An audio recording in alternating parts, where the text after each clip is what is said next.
अधिकारियों की सेवा ही उनके लिए सर्वोपरि होती है। चाहे वो उनके बच्चों की हो, चाहे उनके कुत्ते घुमाना हो, चाहे उनकी पार्टियां हो, पार्टी में उनके लिए एंटरटेनमेंट कराना हो, ये उनके लिए मोस्ट इंपोर्टेंट है। हमें बिल्कुल अफसरों द्वारा नपुंसक बना दिया जाता है। ट्रेनिंग भी इस प्रकार कराई जाती है कि ओनली फॉर तुम हमारे गुलाम हो। टॉर्चर किया जाता है, इतना परेशान किया जाता है कि कुछ समझ में नहीं आता कि मतलब क्या करूं। कभी कभी तो ऐसे फील होता है कि मैं सुसाइड कर लूं, बट या उनके बच्चों को घुमाऊं या उनको पार्टियों में बैठे ड्यूटी का काम करूं। उनके लिए भारत सरकार ने अलग से ट्रेड वाले बंदे भर्ती किए हुए हैं, बट उन्हें उनसे पूर्ति नहीं होती। जय हिंद दोस्तों, मेरे चैनल डिफेंस और डिस्कशन में आप सभी का स्वागत है। आपने जिन्हें अभी अभी सुना, ये भारतीय सेना के नायक हैं। सिपाही भर्ती होता है जवान, उसके बाद लेफ्टिनेंट बनता है, 10-12 साल में जाकर वो नायक बनता है। यानी कि 12-13 साल इनकी नौकरी हो चुकी है और वो खुद भी कह रहे हैं कि वो सिग्नल रेजिमेंट के हैं। 12 साल उनकी नौकरी हो चुकी है और वो भारतीय सेना के नायक है। लेकिन उनका आरोप है कि उनसे बेटरगिरी कराई जा रही है, उनसे सेवादारी कराई जा रही है, और अगर वो इनकार करते हैं तो फिर उनके खिलाफ एक्शन लिया जाता है और फिर उन्हें सजा दी जाती है। और वो इतने फ्रस्ट्रेट हो चुके हैं कि वो खुदकुशी की सोच रहे हैं, आत्महत्या की सोच रहे हैं, सुसाइड की सोच रहे हैं। तो क्या वाकई में सेना की जो 4 दीवारियां हैं उसके पीछे कुछ और ही खेल चलता है? और ये सेवादारी प्रथा है क्या? ये बेटरगिरी प्रथा है क्या? और अगर सैन्य अधिकारियों को अपने घर के काम कराने के लिए लोगों की जरूरत है, तो क्या उसके लिए अलग से लोगों की भर्ती नहीं हो सकती है? दुनिया भर की बेरोजगारी हिंदुस्तान में है, लाखों युवाओं को जॉब की जरूरत है, तो क्यों नहीं जिस प्रकार से आपने एक अग्निवीर खोला, उस प्रकार से ऑफिसर हेल्प के लिए जो है, हेल्पर के लिए आप इनरोलमेंट करिए पूरी आर्मी के लिए। मैं इस मुद्दे पर डिटेल से आगे आपके साथ बातचीत करूंगा कि क्या सेना की सेवादारी प्रथा है, क्या बेटरगिरी की क्या प्रथा है, इस पे डिटेल से बात करूंगा मैं आपके साथ। लेकिन पहले इस जवान के पूरे वीडियो को हम एक बार सुन लेते हैं कि ये जवान पूरे आरोप क्या लगा रहा है। नायक शंकर सिंह गुर्जर, डिस्ट्रिक्ट दतिया, मध्य प्रदेश। मेरा यूनिट है। आज मैं सोशल मीडिया के सामने बोलने के लिए इतना मजबूर हूँ कि मुझे कुछ समझ में नहीं आता कि ये सही है या गलत है, बट माइंड से मैं इतना डिस्टर्ब हूँ, इतना परेशान हूँ कि मजबूरी में मुझे सोशल मीडिया के सामने अपनी परेशानी को साझा करना पड़ रहा है, और दूसरा कोई रास्ता नहीं है जो हमें न्याय दिला सके। समस्या इस प्रकार है कि मैं भारतीय सेना में, मेरे को 12 साल सर्विस हो गई है और मैं एज टीटीसी ट्रेड हूँ और फौज का नायक हूँ मैं। और इससे हमारे भारतीय सेना के अफसरों को, अधिकारियों को या जेसू लेवल के किसी अधिकारियों को, उनको ये बिल्कुल फर्क नहीं पड़ता कि तुम टीटीसी ट्रेड से हो या फिर आपका रैंक क्या है।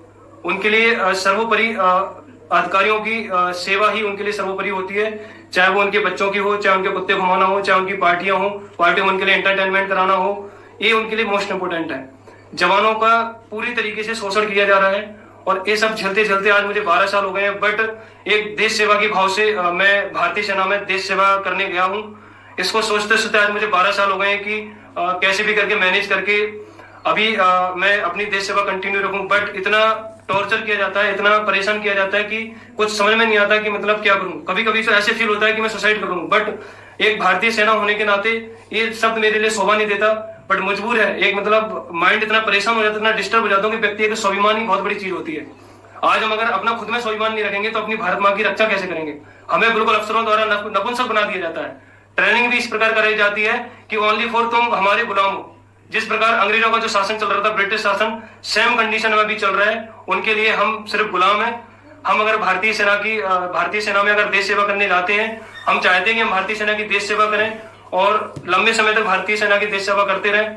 बट आज मैं बहुत मजबूर हूँ, मुझे कुछ समझ में नहीं आ रहा है कि मैं क्या करूं, क्योंकि माइंडली इतना डिस्टर्ब, इतना परेशान हो जाता हूं कि मेरे से ये सब नहीं होता है कि मैं एज ए टीटीसी ट्रेड होकर मैं भारतीय सेना की सेवा करने के लिए गया था, ना कि इन अफसरों की पर्सनल घरों में जाके सेवा करूं या उनके बच्चों को घुमाऊं या उनको पार्टियों में बैठे ड्यूटी का काम करूं।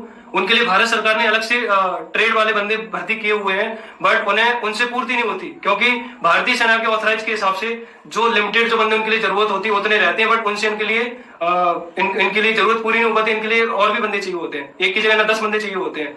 उन्हें इससे कोई फर्क नहीं पड़ता कि जवान सुबह से कौन सी ड्यूटी करके आ रहा है, टेक्निकल ड्यूटी देके आ रहा है या फिर सुबह से अपना यूनिट की ड्यूटी कर रहा है, लेकिन शाम को उनके लिए बंदा अगर मुफ्ती ड्रेस में चाहिए, भाई बेटर ड्यूटी के लिए उनके लिए मुफ्ती ड्रेस में बंदा चाहिए, और सुबह फिर बंदा सुबह अपनी ड्यूटी फिर जाके करेगा।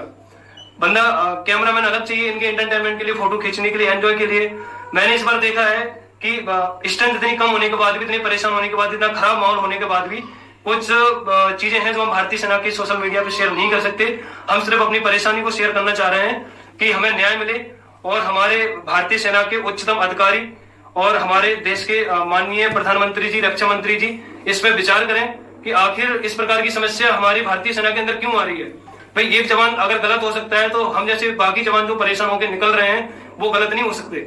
आज मेरी 12 साल सर्विस हो गई है, मैं 3 साल और नौकरी करूंगा, मैं अपनी पेंशन पका के घर आ सकता हूँ, बट आज मैं मजबूर हूँ क्योंकि मेरा स्वाभिमान मेरे लिए सबसे पहले है, क्योंकि मैं भारतीय सेना में देश सेवा करने गया था, ना कि उनकी पर्सनल घर की उनकी कुत्तों को घुमाना या फिर उनकी घर पे उनकी पर्सनल गाड़ियों को साफ करना या फिर उनका बड्डी ड्यूटी करके उनकी खुद की सेवा करना। ये सब मेरे से नहीं हो पा रहा है। मजबूरी में मैं ये समझ लो कि अपने घर परिवार के, अपने बच्चों की जिंदगी परेशानी में डाल रहा हूँ कि न्याय के लिए सोशल मीडिया पे आना पड़ रहा है। अब आपके हाथ में है कि आप हमारे लिए क्या न्याय देते हैं। मैं तो आपसे उम्मीद करूंगा कि आप हमें न्याय दें और इस प्रकार भारतीय सेना के अंदर हो रहे शोषण को बचाएं। और मैं मजबूर हूं कि मैं इसके लिए सॉरी बोलता हूं कि भाई भारतीय सेना के कुछ रूल रेगुलेशन होते हैं कि भाई हमें सोशल मीडिया पर नहीं आना चाहिए, बट इसके अलावा कोई हमें और रास्ता नहीं नजर आता। माइंड से मैं इतना डिस्टर्ब हूँ, हम बंदे इतने परेशान हो जाते हैं कि समझ में नहीं आता कि हमें क्या करना चाहिए।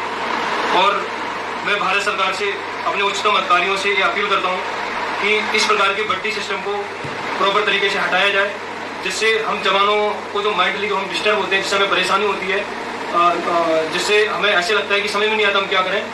तो इसके लिए हमारे उच्चतम अधिकारी या हमारे महोदय प्रधानमंत्री महोदय जी इसको मतलब हमारी परेशानी को समझें और उसको जल्द से जल्द इस पर कार्रवाई बैठाएं, इसकी जांच करें, ताकि हम जवानों को न्याय मिले और हम एक देश की भावना में रह के एक अच्छी देश सेवा के साथ अपनी आर्मी नौकरी करें। हम नहीं चाहते, हम देशभक्ति के नाम पे फौज में भर्ती होते हैं और अच्छे से नौकरी करना चाहते हैं, बट उधर जाके इतना अधिकार, इतना पावर अधिकारियों को दे रखा है कि वो मन मर्जी से हमें अपने तरीके से यूज करते हैं और हमारा शोषण करते हैं। तो हम चाहते हैं कि हमारे शोषण को रोका जाए और हम अच्छे से अपनी नौकरी कर सकें। यही मैं अपने उच्चतम अधिकारी और रक्षा मंत्री से प्रार्थना करता हूं कि हमें न्याय मिले और आने वाले समय में हमारे किसी भी जवान को कोई शोषण ना हो।